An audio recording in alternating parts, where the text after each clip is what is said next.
Good afternoon, everyone. First, of course, an update on Afghanistan. As you've heard, we've evacuated approximately 13,000 people on U.S. military aircraft since August 14th, and we've relocated more than 18,000 since the end of last month. The U.S. military evacuated 5,700 people in the last 24 hours alone. Our diplomats, whether in Kabul, here in Washington, elsewhere around the world, have been working around the clock, and I mean that literally, to coordinate thousands of evacuations, line up partner countries to help with the effort, including transit and resettlement, and lay the groundwork for a diplomatic approach moving forward. We're focused on safely getting as many people out of Afghanistan as quickly as possible.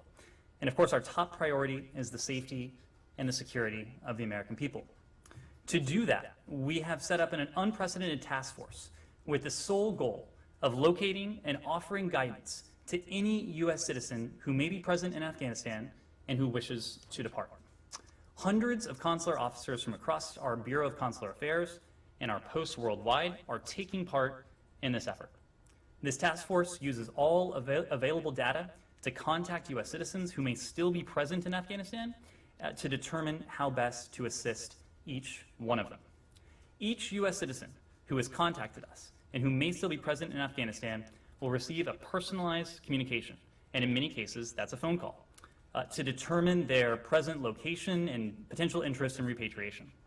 U.S. citizens requesting assistance who have not already completed what's called the Rapid Assistance Request Form, which is available on the embassy's website, should do so as soon as possible. We encourage all U.S. citizens in Afghanistan to enroll in the Smart Traveler Enrollment Program, regardless of if they need assistance, so that we can be in a position to communicate important information going forward. Second, I'll share an update on our ongoing intensive diplomatic efforts. Over the past several days, we have mobilized a global effort through diplomatic channels to evacuate U.S. citizens, personnel from partner nations, and of course at-risk Afghans from Kabul. We extend special thanks to our partners around the globe who have been instrumental in this operation in all of its many parts: Bahrain, Denmark, Germany, Italy, Kazakhstan, Kuwait, Qatar, Tajikistan, Turkey, the UAE, the United Kingdom, and Uzbekistan have been or will soon be transiting Americans, or in some circumstances, others through their territories to safety. Albania, Canada, Colombia, Costa Rica, Chile, Kosovo, North Macedonia, Mexico, Poland, Qatar, Rwanda, Ukraine, and Uganda have also made generous offers regarding the relocation efforts for at-risk Afghans. We deeply appreciate the support they have offered, and we are proud to partner with them in our shared support for the Afghan people. We are very encouraged that other countries are also considering providing additional support, and this is something on which we will continue to be focused. Finally, this morning, Secretary Blinken participated in a virtual meeting of NATO foreign ministers to discuss the ongoing security and humanitarian situation in Afghanistan, as well as our joint efforts with NATO allies and other partners to safely evacuate our citizens and our Afghan allies who may be at risk. The allies agreed that any future government must adhere to Afghanistan's international obligations, safeguard the human rights of all Afghans, and that includes, of course, women, children, and minorities, uphold the rule of law, allow unhindered humanitarian access, and ensure that Afghanistan never again serves as a safe haven for terrorism. Secretary Blinken also conveyed his deep appreciation for Allied sacrifices and commitment over 2 decades alongside us in Afghanistan, as well as our enduring commitment to the alliance going forward. One additional element before we get to your questions. Today, in concert with the United Kingdom, the United States is imposing additional costs on the Russian Federation on the 1-year anniversary of the poisoning of Russian opposition figure Alexei Navalny, which of course was used with a Novichok nerve agent. Together with our allies, we condemn the August 2020 attempts on Alexei Navalny and subsequent actions intended to stop his efforts to hold the Russian government accountable, including his imprisonment in January of this year. It's clear that Russian officials targeted Mr. Navalny for his activism and efforts to reveal what are uncomfortable truths about Russian officials' corruption and his efforts to give voice to Russian citizens' legitimate grievances with their governments with their government and its policies. Our actions today, which were exercised by the U.S. Departments of State, Treasury, Justice, and Commerce, send a clear signal that there will be no impunity for the use of chemical weapons, including for the individuals and the organizations involved in this case.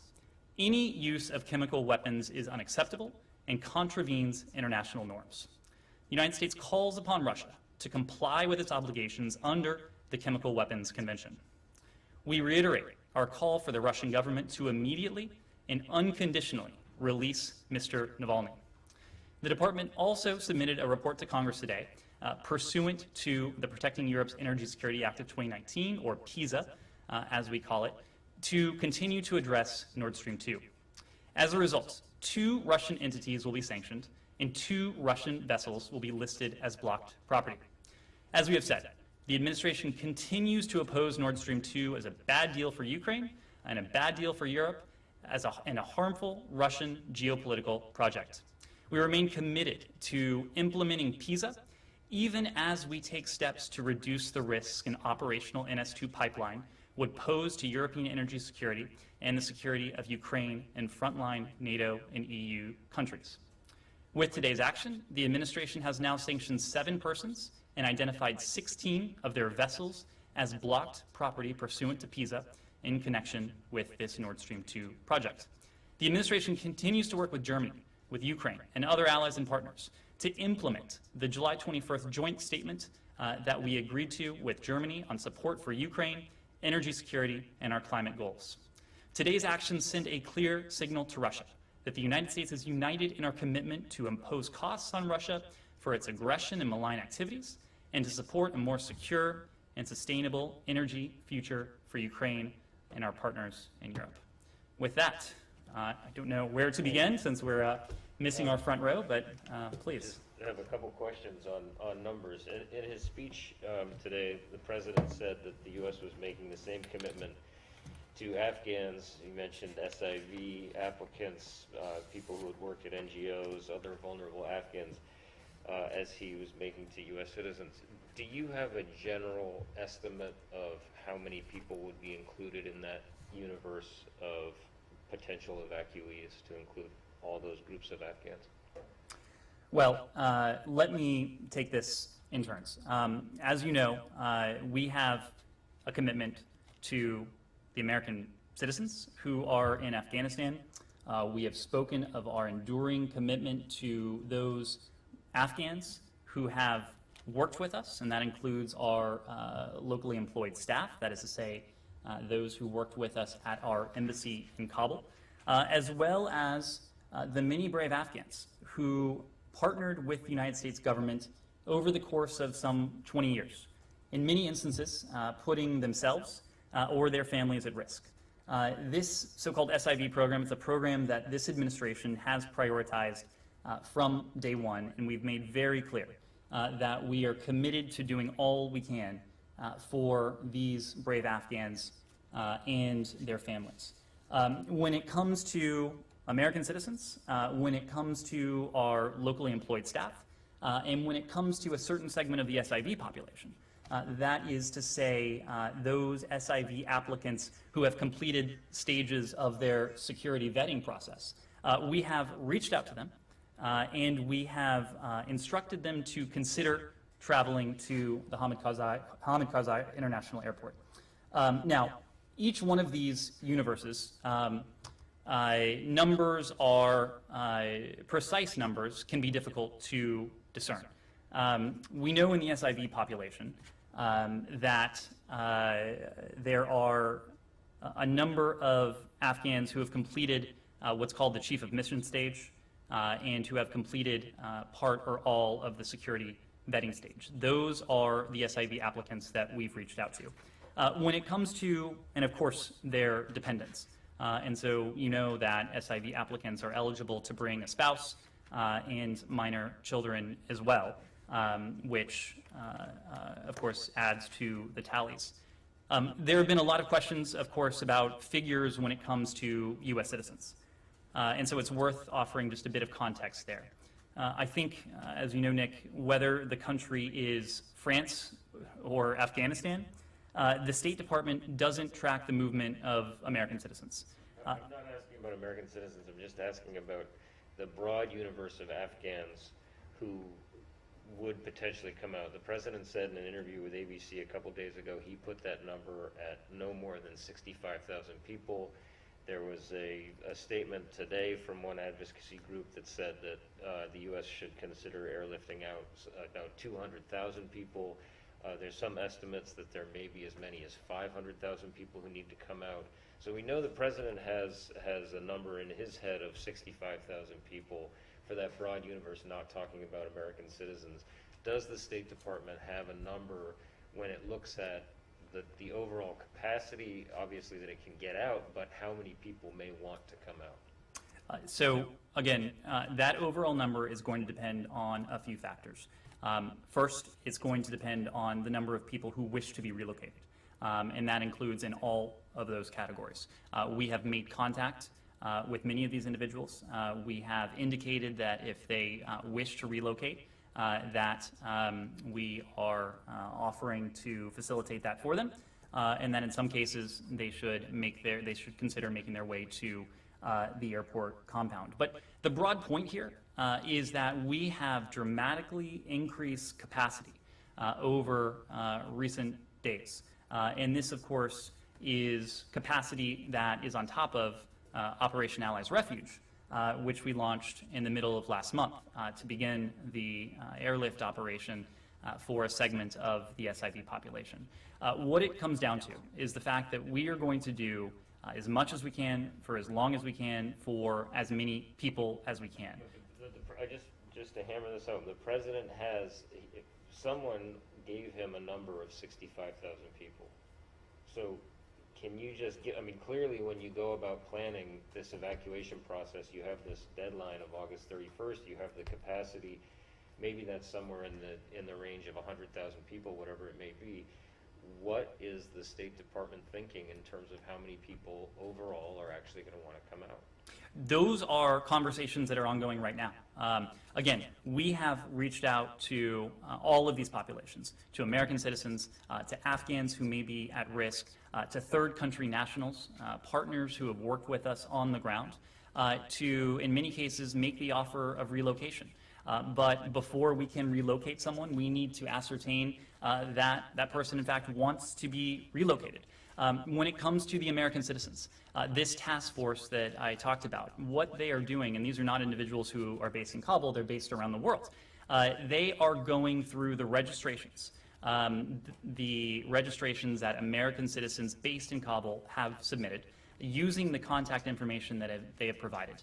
It first started with emails, but now we've moved on to personal communication and personal correspondence. And we are reaching out with phone calls and contacting them, asking about their situation, where they are, who they may be with, and whether they would like to seek relocation to the United States.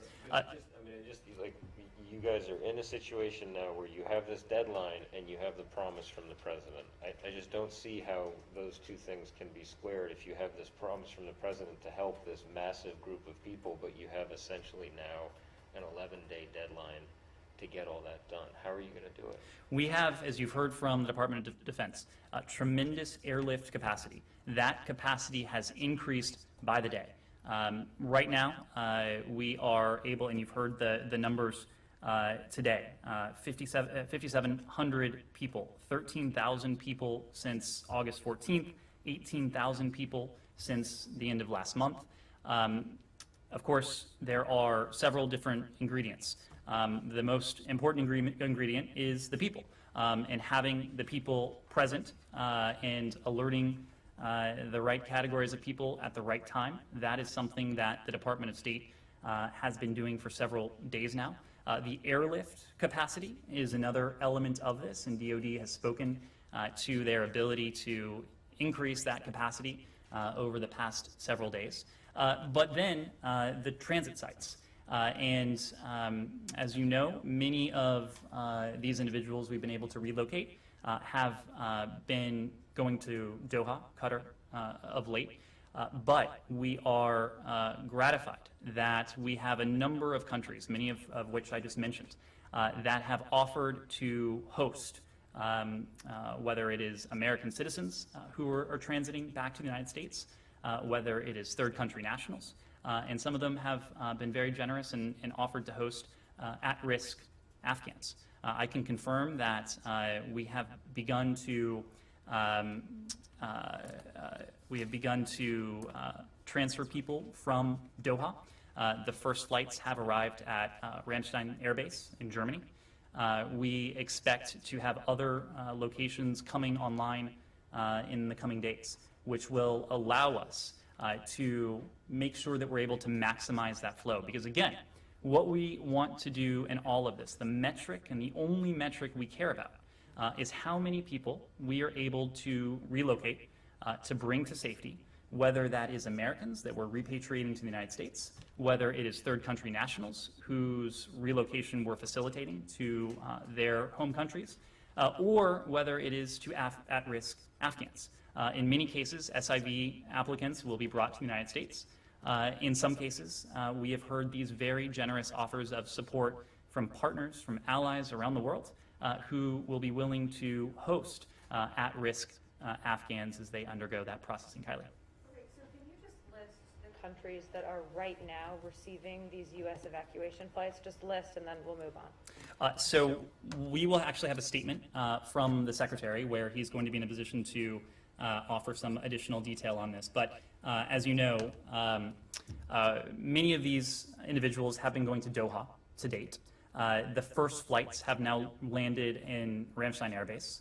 Bahrain has agreed to host and has been playing host to some of those we have transferred from Afghanistan. And you will see in a statement from the Secretary, I would expect later today, there is a broader universe of countries that have agreed to host either at-risk Afghans, American citizens, or third country nationals. But we're now almost a week into this evacuation effort. As of today, there's only one country that is definitively accepting these U.S. evacuation flights. So what does that say about your guys' process behind this? Well, that's not accurate. There is one country where at-risk Afghans have been going. We have been at this for some time now, since the security situation in Kabul began to deteriorate. Among those we've evacuated in the past week or so have included members of our embassy team, American direct hire employees. But at-risk Afghans are the majority of the people that we're talking about here. So if you only had one country that up until this date has agreed to accept those Afghans, why was that the case? What happened? Well, Kylie, as you know, we have, and DoD has spoken to their tremendous capacity here in the United States to host SIV applicants at military bases. And they've spoken to this in terms of tens of thousands. My colleague at the Pentagon was just speaking to this. So it is not the case that there is only one location for at-risk Afghans. As these operations have started, one foreign country that's accepting at-risk Afghans at this moment. Is that correct? There is, first of all, we have relocated to the United States 2,000 SIV applicants under Operation Allies Refuge. Doha has very generously agreed to host these at-risk Afghans as they undergo their processing and continue on to their final destinations. In many cases, that is going to be the United States if they are SIV applicants.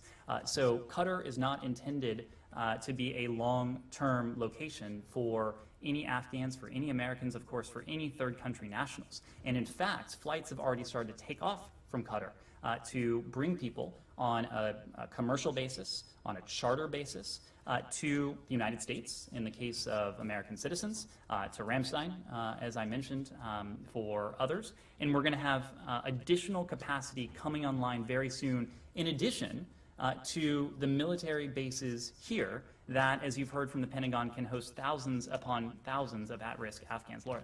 So I missed much of Kirby's briefing today, but can you bring us up to speed on what exactly happened today with regard to the flights and the thousands? I think one of the generals said that it was in the thousands of Afghans who were delayed for 6 hours today when they were alerted that Doha had shut down. So is Doha, is the site in Doha, has it reopened? Is the throughput at equilibrium yet, or are all of those flights now headed to Ramstein? Well, the status of the facility in Doha didn't change. It just reached a point where we thought it imprudent, the military thought it imprudent, to continue relocation flights from Kabul to Doha until we were able to move some of the individuals in Doha to other locations. Still the case? No, that is not the case. And again, you'll need to talk to my Pentagon colleagues about this, but they briefed that there was a brief operational pause. That pause is now ended. As I was telling Kylie and Nick, we have now been able to transfer individuals from Doha to other locations, including to Ramstein Air Base. I should also say that this is not just a purely military relocation effort. When individuals arrive in Qatar, especially U.S. citizens, they have charter options, they have commercial options, and that will continue to allow us to relocate individuals with some alacrity from Doha, and even more so now that we have additional sites coming online, have already come online, and will come online in the coming hours and coming So days. just to clarify, the people who were flown to Ramstein today, they came from Doha. It was not that they went from Kabul to Ramstein. That's correct. They went from, the flight still went from Kabul to Doha, and there were flights from Doha to Ramstein, That's right? correct. That's Why not correct. just go from Kabul to Ramstein? This is an operational question better directed at DoD, but my understanding is that it is more efficient, including for fuel purposes, if the flights go from Kabul to Doha. Yes, definitely. I'll come back to you, Connor. Is that okay? Definitely. Can I just clarify something Sure. from the top quickly? You listed countries where Americans and some others will transit through. That's right. Are they flying directly to those countries listed from Kabul or are transferred from Doha? So in most cases, individuals will transfer through a country like Qatar or a country like Bahrain, countries that are in the region, again, for efficiency of flight, for efficiency of fuel as well. And then from those locations, if they are American citizens, for example, there will be charter options, there will be commercial options. Some of you may have seen that some State Department charters have already arrived and have been arriving in the United States over the past hours, and so that will continue. Connor. On the pause that Larry was asking about, the president said that it was because they didn't have enough people to make sure that they were processing the arriving evacuees. Is that a failure of this department to have enough consular officers on hand to process as many people as you had coming in? So Connor, what I'll say is this is a complex operation, the likes of which haven't been attempted. When I say it's complex, it involves the Department of Defense, Department of State, Department of Homeland Security, primarily in that context. So it's a matter of transporting people from Kabul to Doha. It's a matter of having facilities like the one in Doha, like the one in Ramstein, like the facilities that will be coming online elsewhere. But there's also a DHS component to this, because in Doha, there is immigration processing, there's biometric processing that is taking place, and so there are a number of steps that individuals go through before they transit from Doha. But again, Will that continue now, or will people just get off of one plane and get on another when they're heading on to? our goal is to make these intermediate stops, like the one in Doha, as brief as possible. Our goal is to have people reach their final destinations, whether that is the United States, whether that is another third country that has generously agreed to open its doors, to open its borders to those at risk and needing refuge, and so that would be our goal. Follow up on this. It's important to have these agreements, but it's also important that people have access to the airport. And it continues to be the case that many Afghans and many American citizens and lawful permanent residents as well have not been able to get through. Are you denying, is the administration denying, as the president did earlier, that is the case? I don't think anyone is denying the reports that are out there. Every single report that we see, and we're seeing some of the same reports you are. In fact, they're coming from some of your networks, the anecdotal reports, the reports on Twitter, on social media. Every single report of impeded access is something we take extraordinarily seriously. The stories that we're hearing from some of these individuals are harrowing. What I can tell you, what I can confirm for you, is what we have heard firsthand. And we often have the best data when it comes to the American people when it comes to U.S. citizens who are in Afghanistan. As I've said, we have been in regular touch with U.S. citizens in Afghanistan during this evacuation effort and regularly before that, offering them guidance about the security risks of remaining in Afghanistan, which of course have been profound for some time. As we've been in touch with American citizens, as we have directed them to consider making that transit to the airport compound, we have received only a small number of reports from American citizens that their access has been impeded in some way, that they have faced any sort of hardship or resistance getting to the airport. Having said all that, this is an issue that we take with the utmost importance. We're treating it with the utmost importance. And that is why, through both political and military channels, we are engaging with the Taliban to do everything we can to facilitate safe passage. Safe passage for Americans, safe passage for third country nationals, but also, of course, safe passage for Afghans who may be at risk. And many of these harrowing stories are emanating from Afghans who are finding resistance, individuals who may not have a blue passport. And so we're taking that very seriously. In all of our engagements... When you raise this with the Taliban, what is their response to you? And you say again and again that these conversations have been productive or constructive. Have they made this commitment to you again and again? And if so, it's clearly not bearing out on the ground. So what are you willing to do with it? The Taliban have told us the same thing they have said publicly, that they have no intention of impeding our operations or of standing in the way of those who are seeking passage to the airport. Again, they're on a disconnect between the fighters and the leadership? Well, again, I've said this in several different contexts. Their words are one thing. The only thing that matters to us are the actions. But on day 5 now, their actions have shown that they're not willing to give people passage. Well, again, Connor, we can only speak to our firsthand accounts. And most of those firsthand accounts come to us from the American people, from U.S. citizens with whom we've been in contact on the ground, and to whom we've provided direct and specific instructions about when and how they might seek to reach the airport. And we have not received a large number. In fact, we've only received a small number and sporadic reports of individuals whose passage has been impeded. But that doesn't mean we're going to diminish in any way our efforts to impress upon the Taliban the importance of this. The other point I would make is that it is, again, it is not just the United States that is saying this.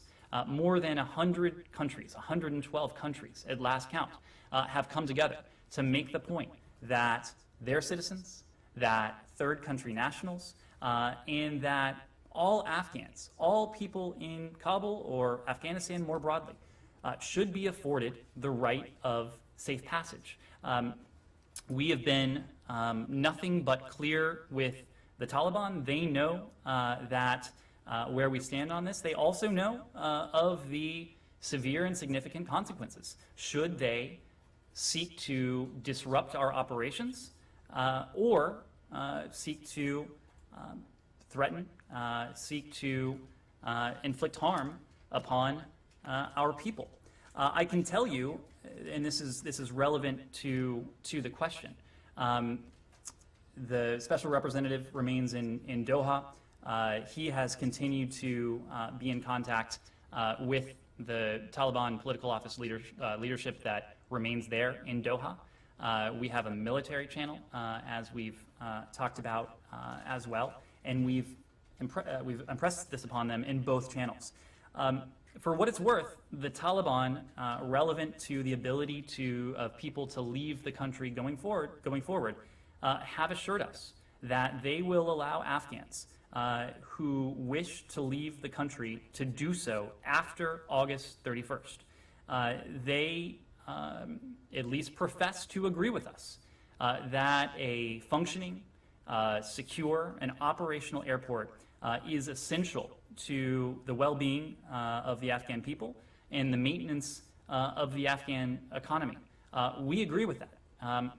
So there is certainly the possibility, and it's one we're going to continue to push for in every way we can with our international partners, that even once the U.S. military is no longer running the airport compound, that the civilian airport will be running, will be accessible to commercial flights, to charter flights, and importantly, and this is something, a task that will remain even after the U.S. military and our diplomatic presence is gone, importantly, the Taliban must live up to its word about allowing safe passage to those who are seeking to go to the airport. Let me just, for fairness' sake, please. Let me just follow up on this point. So the president said that any Americans who want to leave, they just have to show their passport, I presume, at the checkpoints that are controlled by Taliban. So does this apply to the SIVs, that they go to the same checkpoint and say, please allow us, we're going to the airport because we work with the Americans, considering that there are reports that actually Taliban is compiling a list of everybody who worked with the U.S. Army. Does this make sense to you, that the Taliban will allow them safely to exit and go to the airport? What it is, it's something that is of profound importance to us. Whether or not it makes sense to the Taliban, we have him, and they say that they get it. They say that they will allow safe passage to anyone who wishes to reach the airport.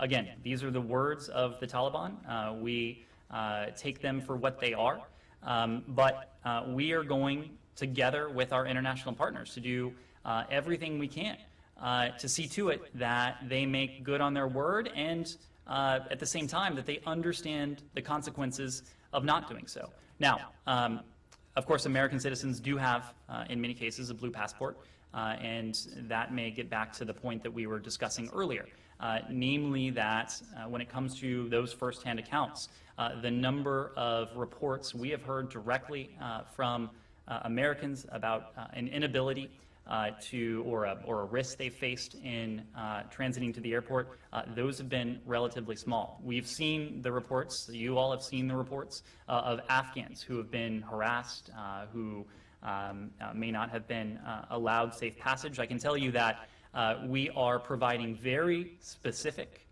precise instructions to everyone we are in a position to relocate. That includes American citizens, that includes our locally employed staff, that includes third country nationals, that includes Afghans at risk, and within that category, the special immigrant visa holders or special immigrant visa applicants. To all of these individuals, whether or not they have a blue passport, we are providing them with an official document that it is our expectation will facilitate their safe passage to the airport. This is something, again, that we take extraordinarily seriously. Our international partners on the ground take it extraordinarily seriously for their nationals, for those who have worked alongside them in Afghanistan, and we are saying this with one voice to the Taliban and making the point in unison, in a chorus, that there will be accountability should the Taliban not live up to this commitment. Yes? What's the punishment if the Taliban doesn't meet its commitment? What's the punishment? So part of this is where the international community will stand as a large bloc, and we're starting to see the international community signal very clearly that we are going to speak and we are going to act as a bloc when it comes to the Taliban. Over the course of the past week, there have been any number of multilateral and international gatherings where this same message has rung true. Just this morning, and I mentioned this in the topper, the Secretary took part in a meeting of the NATO foreign ministers on Afghanistan. The foreign minister said, any future Afghan government must adhere to Afghanistan's international obligations, safeguard the human rights of its people, and uphold the rule of law and allow unhindered humanitarian access. The same message came out of the G7 yesterday. The same message was put forward by some 112 countries earlier this week. The same message was put forward by the United States, our EU allies and partners, and a number of other countries in the region, the Indo-Pacific, and well beyond. This is, I suspect, the same message that we'll hear on Monday when President Biden meets with his G7 counterparts, when they meet virtually to discuss this. This is about whether any future government in Afghanistan will accrue what we know, and almost certainly they know, they need in order to run a country effectively. We've already seen the IMF hold off on sending COVID-related funding to Afghanistan because it says they don't know who's in charge. Is the international community similarly prepared to impose financial sanctions, travel bans, asset seizures, essentially isolate the Taliban because it does appear they're going to be the ones in charge? Is that the kind of ramification the Taliban is running the risk of incurring? Absolutely. We have made that very clear. Right now, we are undertaking our assistance. Of course, we are not going to provide assistance to any government, to any force that doesn't uphold those basic norms, those basic obligations to their people and within the international community. We have been clear about this. There are dozens of statements from our counterparts around the world who've been clear about this. I could run through the list, but the one that, and I see some head shaking, so I won't. But you have heard from some of our counterparts that, it's a quote, not a single cent not another cent will go to a future government of Afghanistan that doesn't uphold these basic rights, that doesn't protect all of its people. That includes women, girls, minorities. This is something that the United States is speaking very clearly about. We are watching very closely, but perhaps even more importantly, we are doing that in conjunction, in cooperation with our allies and partners. And you've heard us say that in any number of multilateral contexts over the past few days, and we'll continue to do that. Yes? What about putting it on the FTO list? I'm sorry? What about putting it on the FTO Look, list? we have a number of tools at our disposal. The Taliban right now is a specially designated global terrorist group. They're on the SDGT designation list. That is one tool. There is, it's both a stick and it's both a carrot, a potential inducement to induce the Taliban to uphold those basic international norms, the basic rights of its people. But the FTO list, other sanctions, that's one single tool. The United States has many different tools. Acting together with the international community, with the UN, we'll have a number of different tools. Yes? Sorry, there was a report just now that the defense secretary told congressional leaders that Americans were beaten there. So, can you confirm that first off? And this is the first indication of what yet to come by the Taliban. Again, every single report, whether it is an American citizen, and we are in direct contact with American citizens, we take those extraordinarily seriously, or there are reports we're seeing about at-risk Afghans who may be impeded. We take those extraordinarily seriously. It's difficult for us to speak to reports that are anecdotal, that may be on social media. The reports we can speak to are those. The secretary told congressional leaders, according to politics. The reports we can speak to are those reports that we have heard firsthand, because we are in regular, constant communication with American citizens on the ground, providing them guidance, providing them instructions. So oftentimes we do know the most about what American citizens are faring, but I'm just not in a position to confirm specific reports from here. Yes? Embassy in Kabul sent a dissent cable in July directly to the Secretary. On that same call with House lawmakers this afternoon, the Secretary said that he received that cable and read it in mid-July. Why were there no preparations for a smoother transition? I will come to that because we do not agree with that premise. But let me start with just a broader word about how we approach this generally. We believe that constructive internal dissent is valuable. It is something we welcome. We believe it to be patriotic. We know it to be protected, and we have full confidence that constructive internal dissent makes us more effective. And that's why the Secretary has pledged, and in fact does, read every single communication that comes in through the dissent cable. Not only does he read it, he contributes and approves every single reply that goes back. More importantly, and to be very clear about this, we are determined to incorporate the channel's constructive and thoughtful ideas into our policy planning, into our contingency planning. That is always, always, always, to your question, what we do. We're also committed to the integrity of the channel. We want our employees to know that this channel is protected. This is a channel where they can express their candid, unvarnished thoughts and analysis to the highest levels of this department without fear of retribution, without fear of reprisals, and that's precisely why we don't comment publicly on these messages, even when they may not be classified.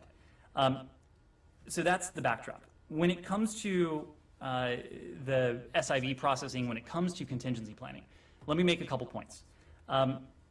As you know, we've had an opportunity to discuss this in this room and in other venues in recent days. We have gone to extraordinary lengths to expand our capacity to process special immigrant visas over the course of this administration.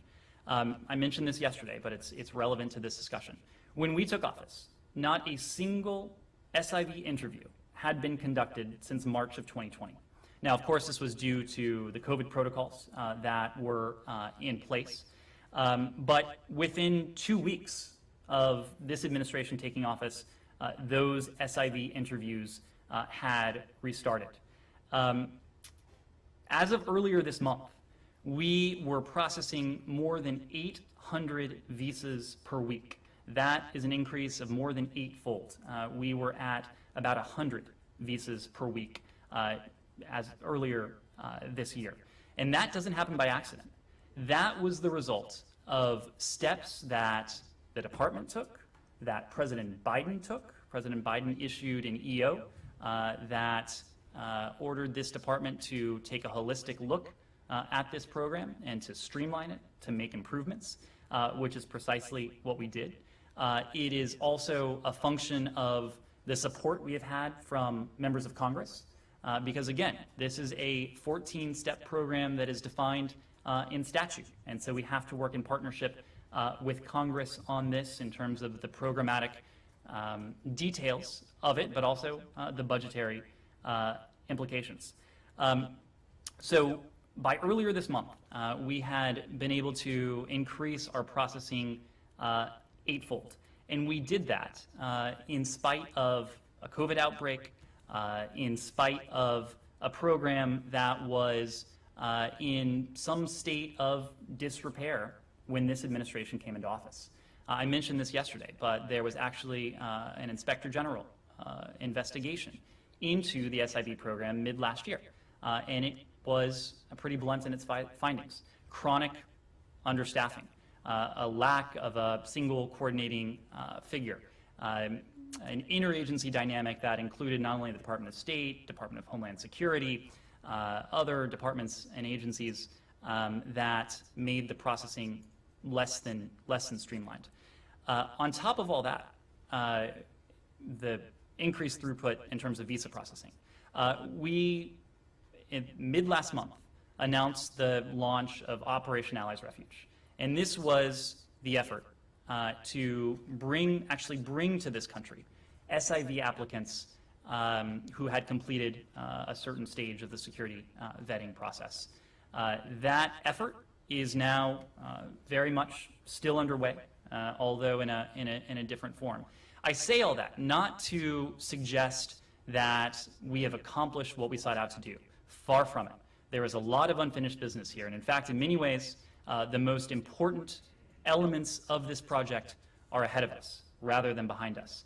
Because right now, working together with the U.S. military, we're in the midst of an airlift operation that, at least to my mind, is largely unprecedented.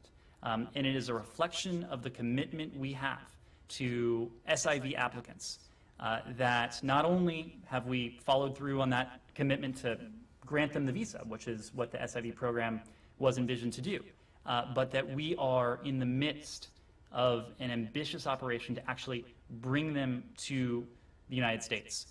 So to be clear, every time we get a constructive idea, whether it is at the table in a policy meeting, whether it's from our counterparts at a different department or agency, or whether it's through the dissent channel, we incorporate that into our planning.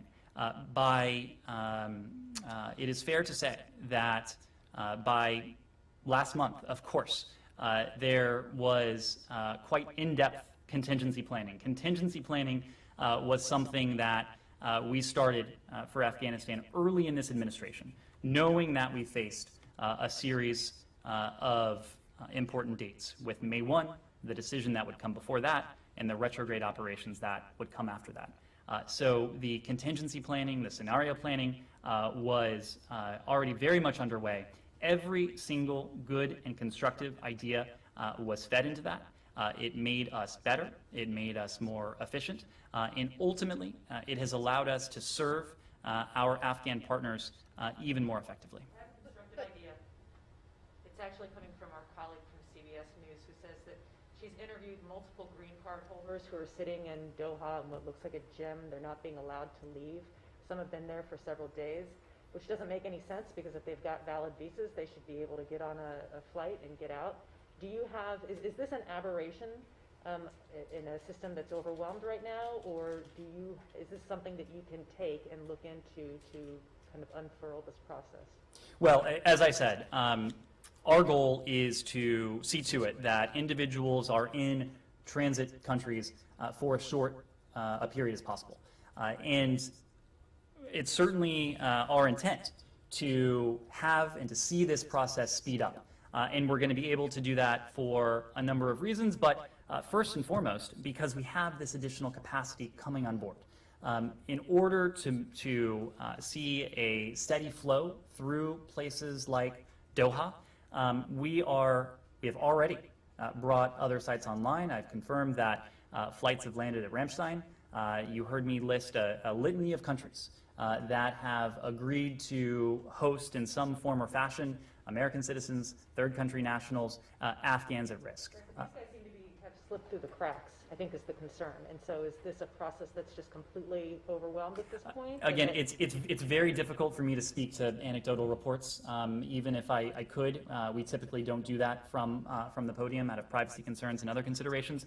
But every report like this is one that we will look into. Broadly speaking, we do expect that the flow through transit points like Doha will move at a faster clip in the coming hours and the coming days, given the capacity that's coming online. Yes? So, can I give an example? There is an Afghan who works for the US Embassy. Now he's stuck outside. What should he do to get in? Can he get a piece of paper which will let him pass? And when you say that Taliban have assured you that they'll let them pass, that's not happening. So someone like him, the only thing he has is assurances from the Taliban the US won't do any more. And how long are you prepared to wait before you deliver on the threatened punishments that you mentioned earlier? And would it be too late for these guys who are stuck outside? Taliban know who they are because they claim to work for because they say they work for the US. Are you going to wait a week, 2 weeks? And by then they could be killed along with their families. Yep. So again, it's very difficult for me, impossible for me to speak to specific cases. What I will say, though, is that a member of our LES team, our locally employed staff, we have been in touch with them. An individual in a position like that will have contact information, will have been in touch with officials on the ground with this building's consular corps. So that back and forth is something we have dedicated profound resources to. Some of this is taking place on the ground in Kabul, but we have brought online actual call centers around the world where our teams are on the phone speaking to those on the ground, asking them about their whereabouts, asking them about their plans and intentions, asking them with whom they're with, to get the best sense of how we might be able to help specific individuals. So it's not something I'm typically able to do from the podium, but there are hundreds and probably more people in this building and around the world who are doing just that. To your second question, we recognize that time is of the essence. We recognize that in order for us to help the largest number of people, that our operations need to be efficient and effective. I think you are seeing that. You have seen you've heard from the Pentagon, you've heard from the White House about the number of people who have cycled through the HKIA over the course of the past couple days. Again, we are going to have additional capacity for relocation sites coming online in the coming hours and the coming days. We expect that will further improve the efficiency of this process. But we do know that the most important element, the most precious resource we have now is in many ways time. And that is why people in this building and around the world are working around the clock to be of assistance to as many people as we can for as long as we can. Kylie. Can you just give us some more details? You mentioned this task force focused just on Americans. Is that a new task force, or is that part of the larger State Department task force? Nope. So this is a task force that is dedicated just to this mission. It is dedicated solely and exclusively to contact with American citizens who have indicated a desire to be repatriated to the United States. As you know, American citizens are encouraged to register with the embassy when they arrive in a foreign country.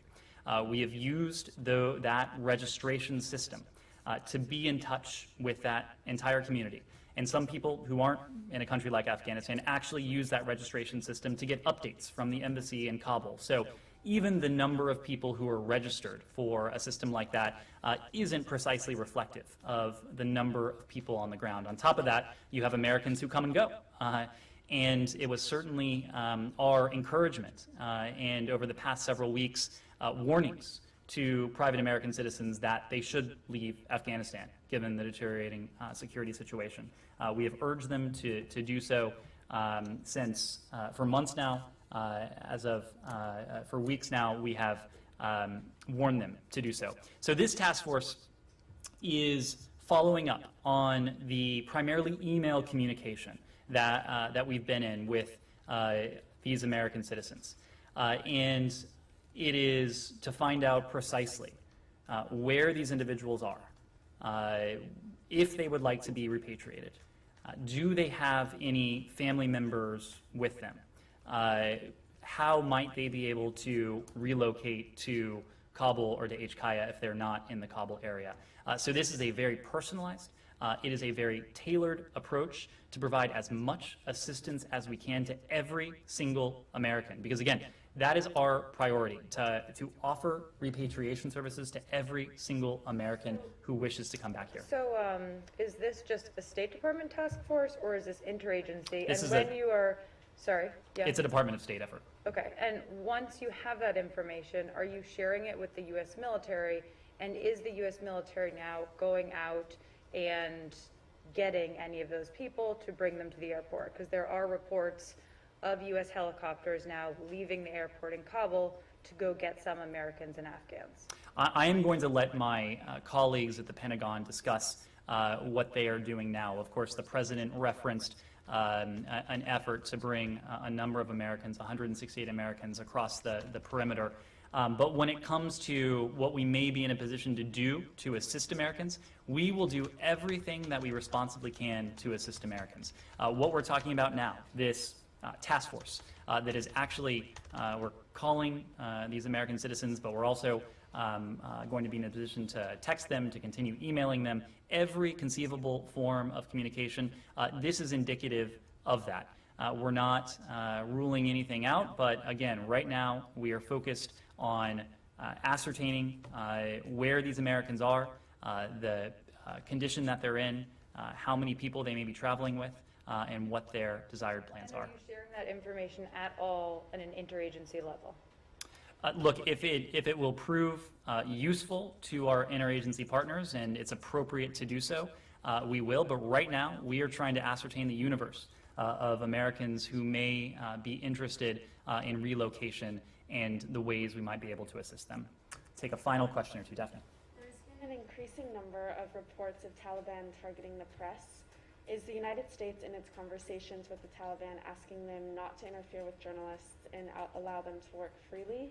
And then I just have a quick clarifying question, again from the top. Sorry. You said most flights would go through a country like Qatar before going on to the dozen countries you listed. Are there any cases where flights are going from Kabul to any of those countries directly? In almost all cases, I don't want to be categorical here because we don't want to rule anything out. In almost all cases, certainly the cases I'm aware of, these flights are going to the nearby transit countries, again, as a way to maximize the flow, as a way to reduce the burden on the fuel supply at HKaya. When it comes to members of the press, this is, and I'll address this on a couple levels. I know I and all of my colleagues in this building, we have been in touch with many of you, with your news organizations, in some cases with your Afghan affiliates on the ground. And we actually do have an element here in this building that is focused squarely and exclusively on efforts to relocate members of the media, because we do recognize there is a rather large, it's smaller now than it was several days ago, but there's still a rather large contingent of media representatives on the ground in Kabul. We have been gratified that a number of journalists have been able to safely relocate from Afghanistan. We, of course, saw the statement that the New York Times put out, I believe it was yesterday. We have been in regular touch here on the ground in Kabul with news organizations and individuals who fall into those categories in order to offer every bit of assistance. Now, you asked a slightly different question, and the question you asked was reports of Taliban harassment of the press. This is something that we do take extraordinarily seriously, and we take it extraordinarily seriously on a couple levels. One, it's the basic matter of freedom of the press. The press, whether it is in Kabul or Washington, D.C., or any other country or city around the world, should be able to report without intimidation, without harassment, without threat, and every single report that contravenes that is a matter of great concern. We are also taking note of, and we've seen this from some of your colleagues, the reports that members of the press have been impeded in their passage, in their safe passage, what should be their guaranteed safe passage through the city into the Kabul International Airport. That is also something, those reports, that we take extraordinarily seriously. We're raising this on all levels with our interlocutors, and we'll continue to do that. Yes? A bit different question about the peninsula. The State Department announced the special envoy to North Korea, Sung Kim, is visiting Seoul tomorrow. So could you give any details of the talking point of his meeting with South Korean officials? And also, does he have any plan to contact with North Korea directly during his visit? Well, you are right. We did confirm earlier today, I believe it was, that Special Representative Kim will travel to the ROK, South Korea, from August 21 through the 24th. During his visit, he'll meet with his counterpart, that is the Special Representative for Korean Peninsula Peace and Security Affairs, No Nyuk-dak, and other senior South Korean officials. They'll, in the context of those discussions, discuss the situation on the Korean Peninsula and continue to plot a coordinated way forward. As you know, we have emphasized the role of our allies when it comes to our collective efforts to advance our shared goal, and that is the denuclearization of the Korean Peninsula. It is why Secretary Blinken went to Japan and South Korea as his first overseas trip. It's precisely why the heads of state of Japan and South Korea have both visited the White House. We know, and we have determined through the course of our North Korea policy review, that one of perhaps the most effective approach will be an approach that relies on coordination and acting in concert with our allies and partners, and certainly the ROK is one of those very important allies. Connor. There's this report from a Norwegian security firm that was sent to the United Nations and provided to the U.S. and other governments. I'm wondering if you can speak to whether or not the administration views it as credible. And then there's also a report from Amnesty International today about Hazaras being targeted and killed. You've spoken repeatedly about the administration watching what the Taliban is doing. You now have evidence that they are committing atrocities. To Jessica's question earlier, the tools that you're talking about using are long-term, and we're talking about things that could happen in a matter of days and hours. What are you doing, what are you willing to do right now to address these atrocities? Well, on your question about the NGO report, I understand this was an NGO report that was prepared for and provided to the UN. We have been in touch with the UN about this report. We have received a copy of the report.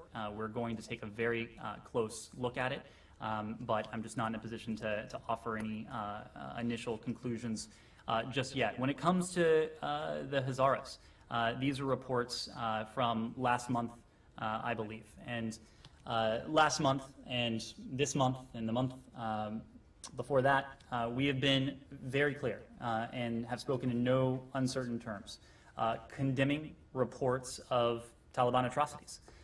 We'll continue to condemn any reported atrocities precisely because they are violations of the public commitment by Taliban leaders to seek reconciliation for all Afghans. This is what the Taliban have said they want. Now, again, their actions often don't match their words. What matter to us is the former. We will be watching with the international community their actions. If we determine that the Taliban have continued to commit atrocities, that they are not living up to the responsibility they have to protect and uphold the rights of all of their citizens, including women, girls, and minorities, we will work with our allies and partners to hold the perpetrators accountable. Now, you asked about the temporal element of this, short-term versus long-term. We are making very clear to the Taliban, especially when it comes to our priority right now, that is to say the operation ongoing at HKIA, our operations together with our international partners. We have made very clear to the Taliban that any effort to impede that operation, and certainly any effort to threaten or seek to inflict harm on any American would be met with swift and pretty decisive response. We have made that very clear to them. When it comes to any future government in Afghanistan, look, there are discussions that continue to be ongoing between the Afghan parties, the Taliban and representatives of the Islamic Republic. Together with our allies, with our partners, we have encouraged them to pursue a political settlement that first and foremost protects and upholds the rights of all of Afghan's citizens.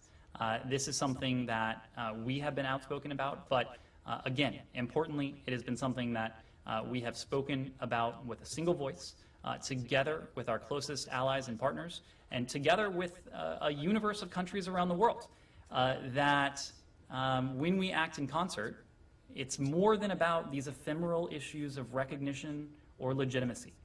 It is about questions that may well be existential to any regime. the ability to govern, the ability to run a country effectively, the ability to have a functioning economy, the ability to travel, the ability to access funds. These things matter. These things will matter to any government around the world. They will certainly matter to any future government in Afghanistan that will be more reliant than almost any other country in the world for international assistance. Thank you all very much.